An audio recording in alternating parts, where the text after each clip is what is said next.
Well, hello there, ladies and gentlemen. Have I got a very smug expression on my face? Yep. Rightfully so. My accent goes very British and posh when I'm excited. Clearly. Yeah. So here it is, the new PS5. And if you're one of those lucky people who managed to get their hands, lucky few people who managed to get their hands on a PS5, then congratulations, fully deserved.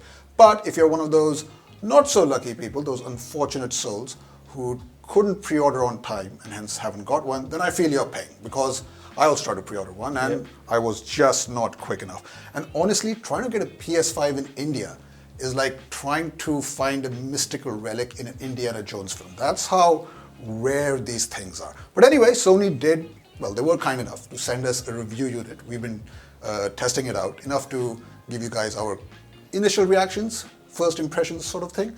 So yeah. Honestly, this has been a long time coming. The PS4 was a device I never used, I never bought it, but I did use the PS3 extensively. And the PS4 for me wasn't enough of a generational leap over the PS3, at least in terms of, let's say, casual usage. Because I'm not someone who's really going to go for 4K HDR gaming, that's not my style. So for me, the PS4 wasn't that much of a leap, but this is a huge leap over the PS4 itself. So imagine if I get the PS5, that'll be two generations. I'll just say, I've been waiting for the PS5 since they launched the PS4. So, and now I'm waiting for the PS6. So that's how excited I am. Wait, you haven't got this yet, technically. I haven't technically got this. This has to go back, unfortunately.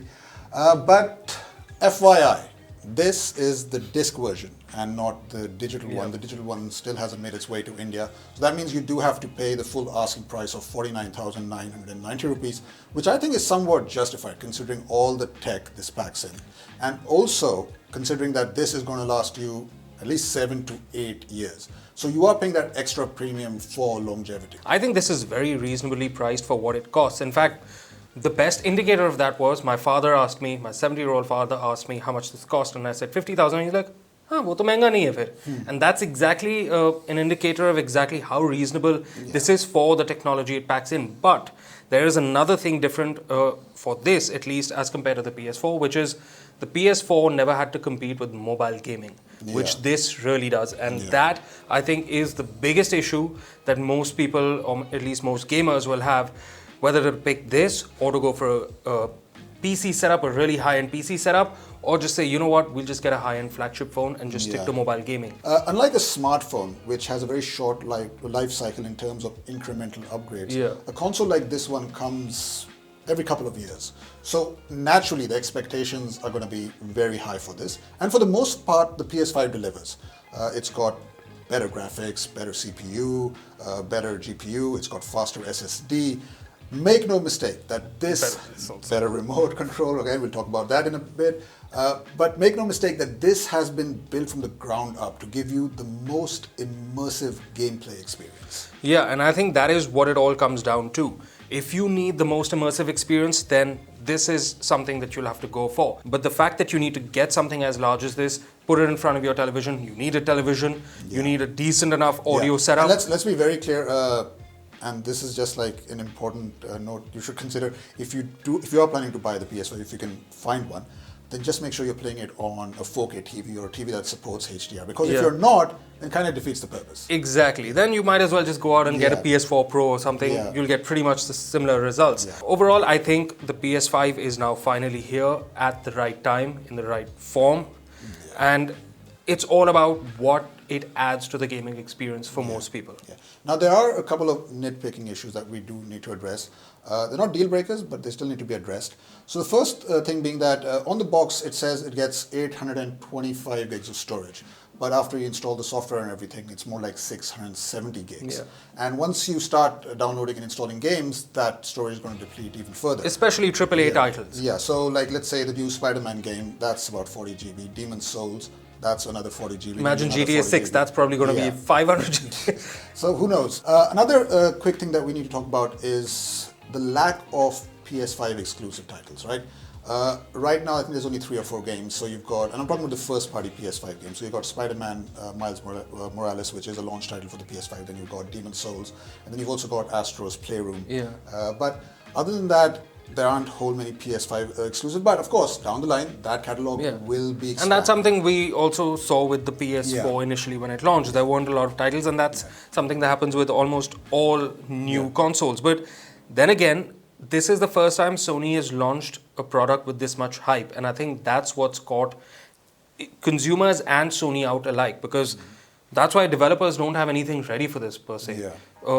But if, I think, let's say by the time the second generation of this rolls out, which I mean maybe a PS5 Slim or a PS5 Pro or something, who knows, by then you probably have like 200 games for this. And at that time the PS4 might be completely that'll redundant. definitely happen. And also, there might not be first-party PS5 titles, so many to begin with, but you do also have a couple of third-party PS5 titles. So you've got Godfall, you've got Assassin's Creed Valhalla. So there are options. So if you just bought a PS5, you don't have to worry that, oh, I don't have any games to play. You have plenty of games to play. And of course, then you also have PS4 games. But that kind of again defeats the purpose. You do want to play the latest PS5 games on this, and that's what exactly we've been doing as well. It's been a lot of fun. Now, of course, let's also talk about, we mentioned backward compatibility there. This does support backward compatibility, but only till the PS4, till the last generation. Unlike the Xbox Series X, which supports backward compatibility for the previous 4 generations, you only get 1 generation. Now, to me, that's not a big problem because I'm not going to be playing a lot of PS4 games anymore. But for Sony PS loyalists, that's going to be a problem. Also for true blue gamers who really enjoy games for what they mean to them and not just for, let's say, next generation HDR gameplay. People who really like certain storylines, they would still like to play those old titles. Things like that will obviously be a sore point with some people, but again, that's something that most consumers would know coming into this. All right, we do now need to address the huge elephant in the room. Quite literally. This is massive. This is way bigger than the PS4. And a lot of reviewers have pointed that out as well, saying that, oh, it won't blend in with, certain home aesthetics. And that's true, but I'm okay with that because this is incredibly futuristic looking. Okay? I like the matte white sides. I like the blue glowing LED light when you switch it on. The only thing I don't like is that glossy middle part because it does attract a lot of fingerprint smudges. And scratches. But a lot of scratches. Yeah, and scratches. But I'm guessing after you've initially set it up, you're not going to be using that part too much anyway. Talking about setup, you can use this either in vertical orientation or the landscape orientation. Now, I've been using it like this, standing up vertically, because A, it looks cooler, and B, it helps with airflow. But if you are worried, there's always a chance that someone might accidentally just come and knock it off, and you don't want this thing damaged in any way. So I would say then maybe the best thing to do is to set it up horizontally or in landscape mode. But then you do need to put that plastic case that comes with it, the mount that comes with it, because otherwise if you do lay it flat, it will wobble without it. Honestly, I think the design is easily one of the most polarizing things about it. This is more of a party piece. This is more of, you build the room around this rather than this being included in the room. And for some people, they might like that. It is still very minimal. It still has some sort of retro elements. Honestly, it doesn't even have a lot of ports at the back. It's very simple. Yeah, exactly. It is very, very minimal. And honestly, that makes shooting this, in fact, very easy. In fact, this has been one of the easiest gadgets for me to shoot. All I had to do was just light it and switch on the camera, and it just did the rest itself. With the design, it's just Sony just wanted to say, look, this is a next generation machine, and we're going to make it look like that as well. They want to make it as different as possible. And it works. And also talking about next generation, the user interface. It's far more quicker, far more intuitive, far more simpler to use as well. Of course, you get faster SSD times now, faster load times now because of that faster SSD. Load times are really fast, by the way. We checked out with Spider-Man, the new Spider-Man game. It just loads like this. Yeah, like 5 seconds. You can barely count to 5 and it's done. Sadly, it doesn't get that quick resume feature that you've seen on the Xbox Series X, because in that you can just seamlessly switch between one game to the next and just continue from where you left off. You don't get that here, but it comes pretty close. Now, look, let's address the most important question. When you play on the PS5, does it feel like next generation gameplay? And the simple answer to that is yes.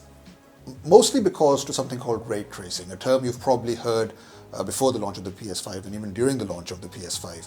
I'm not going to get into the technicals about it, but basically ray tracing just produces better graphics. Now, we've been playing Spider-Man on this, and in order to get ray tracing activated on that, you do need to play it in the fidelity mode. It comes in 2 modes, so one's the fidelity mode, and the other one is the performance mode. Now, with the fidelity mode, it is capped at 30 frames per second, but it's a great example to see how ray tracing works and Yeah. all those extra lighting and reflections and everything like that. Now, Spider-Man is set during the winters in New York City, right? So it just adds, the ray tracing just adds a level of realism that you haven't seen before. Something that was usually reserved for PC gaming, but now it's made its way to the PS5 and also to Spider-Man Miles Morales. So let's say if Spider-Man is swinging across the city, or even just like, just hanging out of some building, you'll see the level of detail in the snow. Or if he's climbing up a building, you will see those beautiful reflections, right? And it just looks incredibly smooth. Now, that being said, I also tried it at the performance mode, which is 60 frames per second.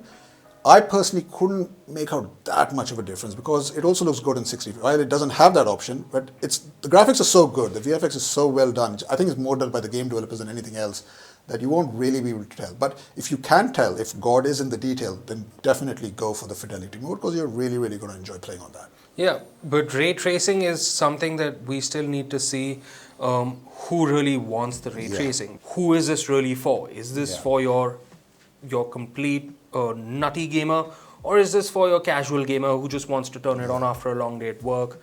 Or is this for streamers? Who is it really for? Or is it for people who like exclusive titles?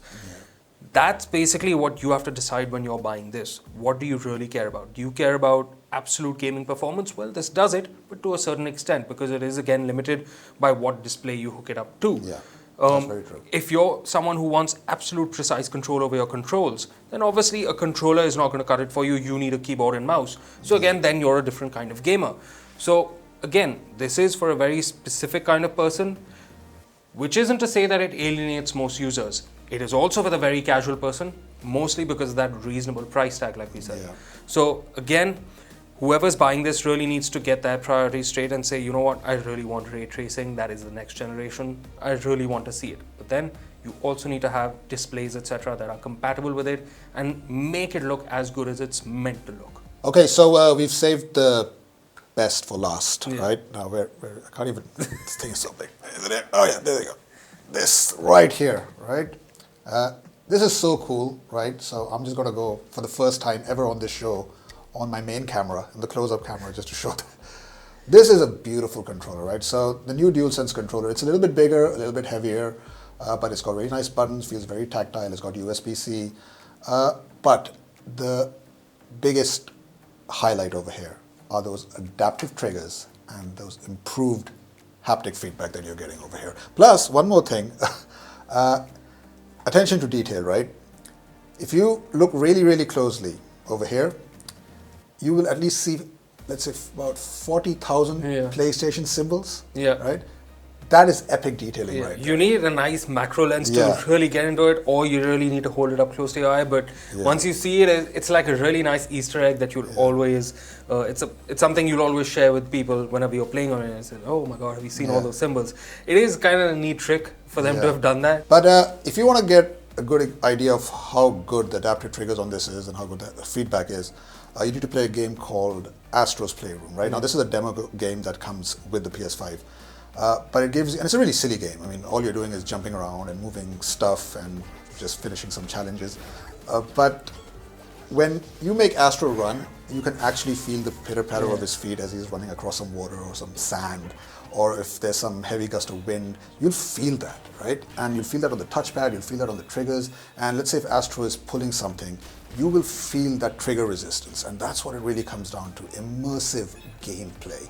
Now, we also did try this on Spider-Man as well, and it's there as well, but not to the extent it's there on Astro, which goes to show that it really is up to the game developer how much they want to utilize the power of the new PS5 controller. They might do it, they might not. They really should do it because it's really good. But there is one drawback of this tech, is that after a while, my thumbs and fingers just start to go a little bit numb. It can get a bit tiring, it can get a bit overpowering, but if you're okay with it, then immersive gameplay all the way. The future with this for me is the biggest advantage over the Xbox Series X. This does it. Yes, Xbox Series X definitely have their advantages over the PS5, like better backward compatibility, that quick resume feature, more titles as well.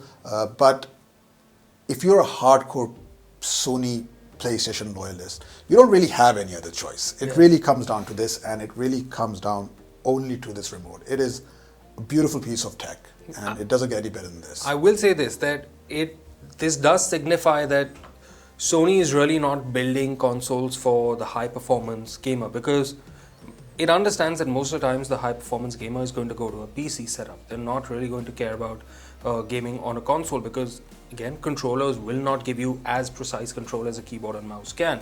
So they said, you know what, we're going to make it the best playable experience possible, and that's exactly what they've done with this. Okay, so on that note, let's wrap up. This was our review for the PS5. Sadly, it has to go back. Yep. And when it does come, Unless- I'm not coming to work. When it does come, I'm not coming to work, right? Yeah. That's how excited I am. Finally, when I do get my hands on it, I just can't wait to go all out. But let us know what you think about the new PS5. Let us know if you're planning to buy it. Let us know if you did try to buy it and you couldn't get one. Let us know all your frustrations. We're happy to hear all of them, because we feel the same way. But yeah, that's it for this review. Thank you so much for watching. We'll catch you in the next one.